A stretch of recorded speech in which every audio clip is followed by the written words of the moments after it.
On January 3rd, something happened that usually happens in movies. The US military flew into Venezuela, landed in the capital, and literally arrested their president, Nicolás Maduro. They didn't just bomb a base, they treated the leader of a country like a common criminal, put him in the handcuffs, and flew him to a jail in New York, and called this Operation Absolute Resolve. By now, you probably read the headlines. Now, look at this from economic angle. Most people think this is about bringing democracy. They say the country was broken, the pipe was bursting, the people were starving, and the government was broke, right? Like Afghanistan. Now guess, which country have largest crude oil reserves in the world? It's not Russia. It's not Iran. It's not Iraq. Not even Saudi Arabia. It's Venezuela. More than 300 billion barrels. But Venezuela is a poor country sitting on the biggest pile of oil in the world. On January 3rd, US invaded Venezuela on name of bringing democracy.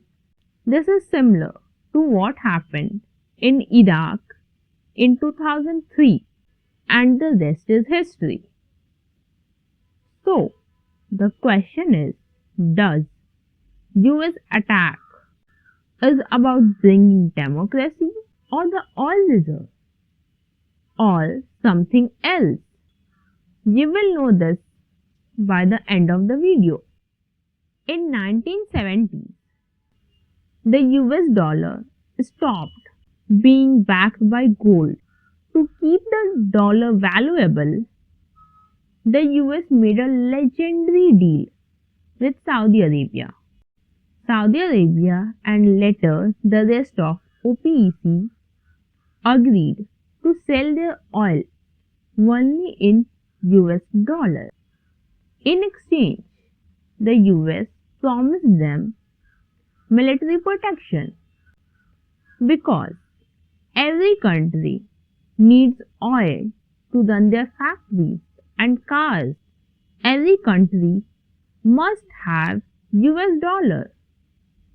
This created perpetual demand of the dollar, allowing the US to print money and run huge debts without going broke. Then why? Venezuela switched to local currencies. Venezuela didn't wake up one day and decided to hate the dollar.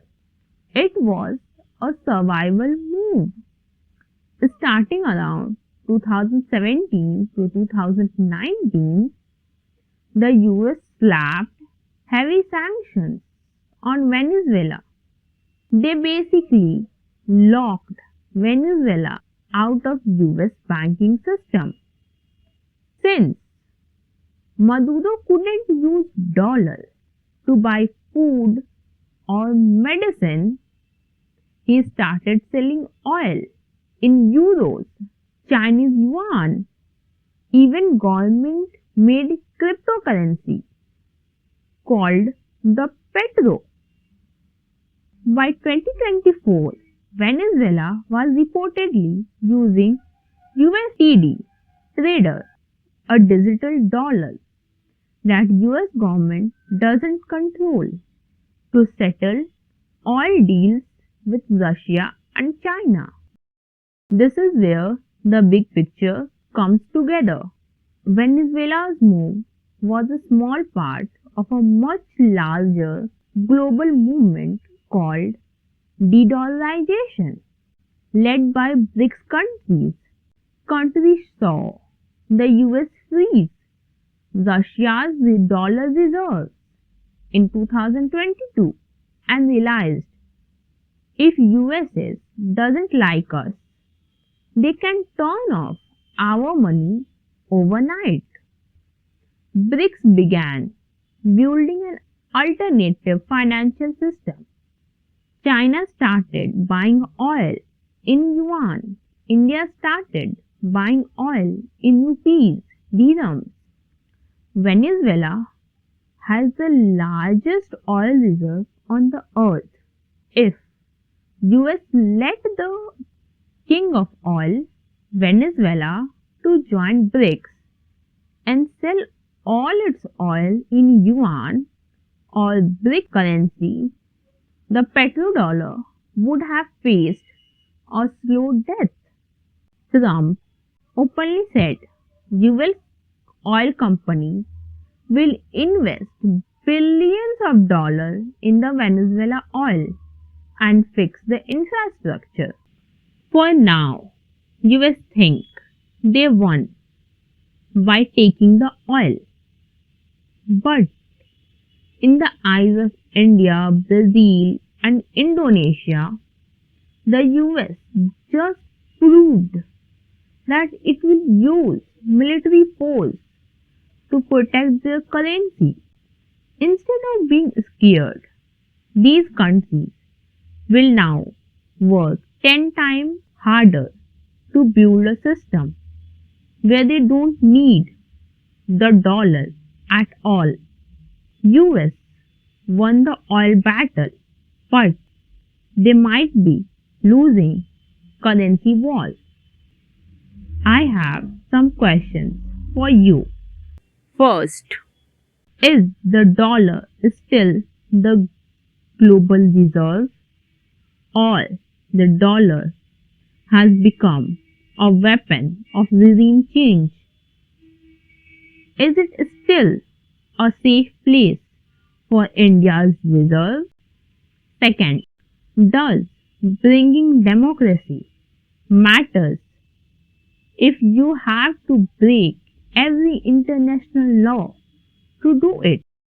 Third, the US can ignore international law to invade Venezuela and arrest the leader. What stops China from doing the same in Taiwan?